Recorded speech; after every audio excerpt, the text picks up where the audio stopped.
عراق کے سابق صدر صدام حسین کی سیکیورٹی پر مامور 12 امریکی فوجی ان کی زندگی کے بہترین دوست تو نہ تھے، تاہم وہ ان کے آخری ایام میں بہترین ساتھی رہے۔ یہ 551 ملٹری پولیس کمپنیوں سے منتخب ہوئے تھے اور انہیں سپر 12 کہا جاتا ہے۔ ان محافظوں میں سے ایک بارڈن ورپر تھے، جنہوں نے دی پرزنرز ان ہز پیلس کتاب لکھی، جس میں انہوں نے صدام حسین کی زندگی کے آخری دنوں کے بارے میں لکھا۔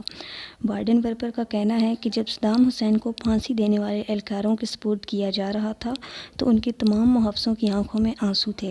اپنے ایک ساتھی کا حوالہ دیتے ہوئے کتاب کے مصنف بارڈن نے لکھا کہ ہم نے صدام کو کبھی بھی نفسیاتی مریض اور قاتل کے طور پر نہیں دیکھا، ہم اسے گرینڈ فادر کے طور پر دیکھتے تھے۔ وہ کہتے ہیں کہ صدام اپنی آخری دنوں میں اپنی قیمتی ایکسرسائز بائک، جسے وہ پونی کہتے تھے، پر بھی بیٹھا کرتے تھے۔ وہ میٹھا کھانے کے بہت شوقین تھے اور ہر وقت انہیں منفرد کھانے کا دل کرتا تھا۔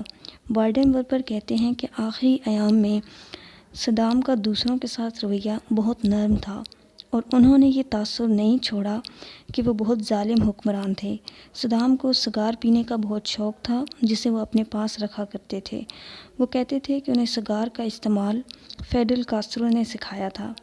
انہیں باغبانی کا بھی شوق تھا۔ وہ اپنے قید خانے کے گرد موجود بکھری ہوئی جھاڑیوں کو خوبصورت پھولوں کے طور پر لیتے تھے۔ صدام اپنی خوراک کے حوالے سے بھی بہت حساس تھے۔ ناشتے میں پہلے آملیٹ اور پھر تازہ پھل کھاتے تھے، لیکن اگر آملیٹ کہیں سے بھی ٹوٹ جاتا تو وہ اسے کھانے سے انکار کر دیتے۔ بارڈن ورپر کہتے ہیں کہ صدام نے ایک بار اپنے بیٹے کے حوالے سے ایک واقعہ سنایا کہ ایک دن صدام کے بیٹے عدے کی پارٹی میں بہت سے لوگ زخمی اور ہلاک ہو گئے۔ صدام نے غصے میں حکم دیا کہ عدے کی تمام گاڑیوں کو آگ لگا دی جائے۔ صدام کہتے تھے کہ انہوں نے بیٹے کی تمام قیمتی گاڑیوں میں، جن میں فراری، پورشے بھی شامل تھیں، کو جلائے جانے کے مناظر دیکھے۔ ایک بار ایک امریکی سپاہی جو کہ صدام کی حفاظت پر مامور تھے نے انہیں اپنے بھائی کی موت کے بارے میں بتایا تو جواب میں صدام نے کہا، تم مجھے آج سے اپنا بھائی سمجھو۔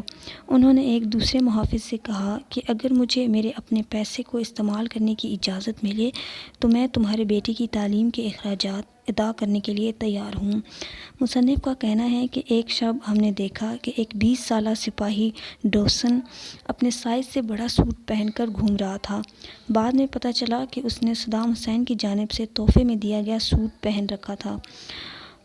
بارڈ ورپر لکھتے ہیں کہ بہت دن تک ہم ڈوسن کا مذاق اڑاتے رہے، لیکن اس نے پھر بھی سوٹ پہنے رکھا اور جب وہ چلتا تھا تو ایسے لگتا کہ وہ فیشن شو میں کیٹ واک کر رہا ہے۔ اگرچہ صدام کے محافظوں کو حکم دیا گیا تھا کہ وہ اس کے قریب نہ جائیں، لیکن جیسے جیسے وقت گزرتا گیا محافظوں کی صدام سے دوستی بڑھتی گئی۔ مقدمے کے دوران صدام حسین کو 2 جیلوں میں رکھا گیا تھا۔ پہلی جیل بغداد میں موجود انٹرنیشنل ٹریبونل کا تہہ خانہ اور دوسری شمالی بغداد میں موجود ان کا محل تھی۔ یہ محل ایک جزیرے پر تھا جس تک پہنچنے کے لیے پل کا استعمال کیا جاتا تھا۔ بارڈن ورپر کہتے ہیں کہ ہم نے صدام کو اس سے زیادہ نہیں دیا جس کے وہ حقدار تھے، لیکن ہم نے کبھی بھی ان کی تضحیک نہیں کی۔ سٹیو اور کرس سمیت دیگر محافظوں نے سٹور روم کو صدام کا دفتر بنانے کی کوشش کی اور منصوبہ یہ تھا کہ صدام کو سرپرائز دیا جائے۔ سٹور روم میں پڑے سامان سے چمڑے کی ایک کرسی اور ایک چھوٹی سی میز کو نکالا اور میز پر ایک چھوٹا سا جھنڈا رکھ دیا گیا۔ یہ سب اس لیے کیا گیا تاکہ ہم آفس کا ایک ماحول پیدا کر سکیں، اور جیسے ہی صدام اپنے کمرے میں داخل ہوئے ایک سپاہی نے میز کی گرد صاف کرنی شروع کر دی۔ یہ دیکھ کر صدام اونچی آواز میں ہنسنے لگے اور کرسی پر بیٹھ گئے۔ ان کی سیکیورٹی پر مامور سپاہی ان کی سامنے کرسی پر بیٹھ گئے۔ یہ منظر ایسا تھا جیسے صدام عدالت میں موجود ہیں۔ بارڈن ورپر کہتے ہیں کہ سپاہیوں کی یہی کوشش تھی کہ صدام کو خوش کیا جائے۔ جواب میں صدام بھی ان کے ساتھ مذاق کیا کرتے تھے اور ماحول کو خوشگوار رکھتے تھے۔ بہت سے سپاہیوں نے بعد میں بارڈن ورپر سے کہا کہ انہیں اس بات پر پورا یقین تھا کہ اگر ان کے ساتھ کچھ برا ہوتا تو صدام ان کے لیے اپنی زندگی کی پرواہ بھی نہ کرتے۔ جب بھی صدام کو موقع ملتا تھا تو وہ سپاہیوں سے پوچھتے تھے کہ ان کے خاندان کی حفاظت کون کرتا ہے۔ 30 دسمبر 2006 کو صدام حسین کو صبح 3 بجے اٹھایا گیا۔ انہیں بتایا گیا کہ انہیں کچھ ہی دیر میں پھانسی دی جائے گی۔ وہ خاموشی سے جا کر نہائے اور پھانسی کے لیے خود کو تیار کرنے لگے۔ اپنی پھانسی سے کچھ ہی دیر پہلے صدام نے ایک امریکی فوجی کو باہر بلایا، اسٹیو کو باہر بلایا اور اپنی کلائی پر بندھی گھڑی اسے دے دی۔ اب بھی جارجیا میں اسٹیو کے گھر میں وہ گھڑی محفوظ ہے اور اس کی ٹک ٹک سنائی دیتی ہے۔ اسٹیو نے یہ بھی بتایا کہ صدام نے ایک پہرے دار سے بڑا گرم کوٹ طلب کیا کیونکہ وہ نہیں چاہتا تھا کہ سردی سے کپکپاتی حالت میں نمودار ہو اور اس کے عوام یہ گمان کر لیں کہ ان کا سابق صدر موت سے خوفزدہ ہے۔ اسٹیو کے مطابق صدام اپنی زندگی کے آخری لمحات میں سکون سے سرشار تھے اور ان کے ہونٹوں پر مسکراہٹ چھائی ہوئی تھی۔ اسٹیو نے بتایا کہ صدام حسین نے اپنی پسند کا ناشتہ طلب کیا اور اس کے بعد وضو کر کے نماز فجر ادا کی۔ پھر وہ پھانسی کے فیصلے پر عمل درآمد کے انتظار میں اپنے بستر پر بیٹھ کر قرآن کریم کی تلاوت کرنے لگے۔ اسٹیو کے مطابق عدالت میں موجود افراد صدام کی مسکراہٹ سے بہت زیادہ خوف محسوس کر رہے تھے اور موت کا سامنا کرتے ہوئے صدام کی انتہائی سکون کے سبب ان لوگوں کا یہ گمان تھا کہ عنقریب کوئی بم دھماکہ کر دیا جائے گا۔ اسٹیو نے خاص طور پر بتایا کہ صدام حسین مسکراتا رہا یہاں تک کہ کلمہ شہادت دہراتے ہوئے دنیا سے رخصت ہو گیا۔ سابق عراقی صدر کی یہ مسکراہٹ اس کی موت کے بعد بھی ایک پہیلی بنی ہوئی ہے۔ اس کتاب کا سب سے حیران کن حصہ وہ ہے جس میں بتایا گیا کہ امریکہ کا دشمن سمجھے جانے والے صدام کی موت پر سپاہی بہت غمگین ہوئے۔ ان سپاہیوں میں شامل ایڈم نے بارڈن ورپر کو بتایا کہ جب صدام کو پھانسی دے دی گئی ہمیں لگا ہم نے اسے دھوکہ دیا ہے، ہم خود کو قاتل تصور کر رہے تھے، ہمیں لگا جیسے ہم نے ایک ایسے شخص کو قتل کر دیا ہے جو ہمارے بہت قریب تھا۔ جب صدام کو پھانسی دے دی گئی اور ان کی لاش کو باہر لایا گیا تو باہر موجود ہجوم میں شامل لوگوں نے ان پر تھوکنا شروع کر دیا۔ بارڈن ورپر لکھتے ہیں کہ 12 میں سے ایک نے کوشش کی کہ واپس کھینچ لیا۔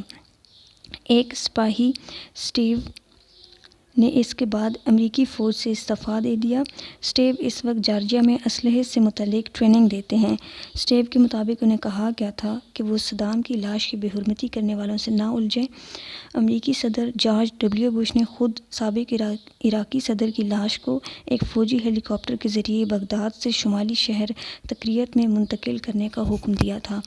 صدام کے قبیلے ابو نصر کے سربراہ شیخ مناف علی الندہ کے پاس لاش کی وصولی سے متعلق ایک دستخط شدہ خط بھی موجود ہے۔ اس میں انہوں نے اس بات سے بھی اتفاق کیا تھا کہ میت کی بلا تاخیر تدفین کر دی جائے اور اس کے بعد سے ہر سال 28 اپریل کو صدام حسین کی قبر پر زائرین کی بڑی تعداد کی آمد ہوتی ہے۔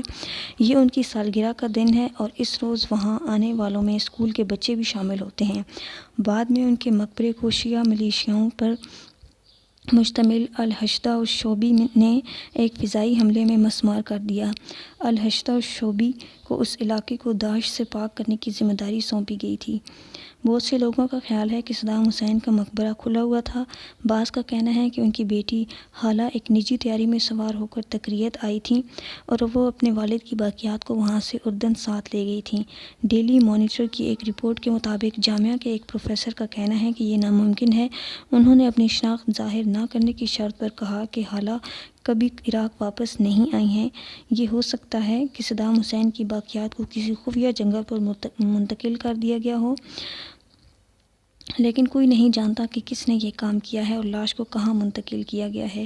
یہ بھی ممکن ہے کہ صدام حسین کے مقبرے کے ساتھ وہی معاملہ پیش آیا ہو جو ان کے والد کی قبر کے ساتھ پیش آیا تھا۔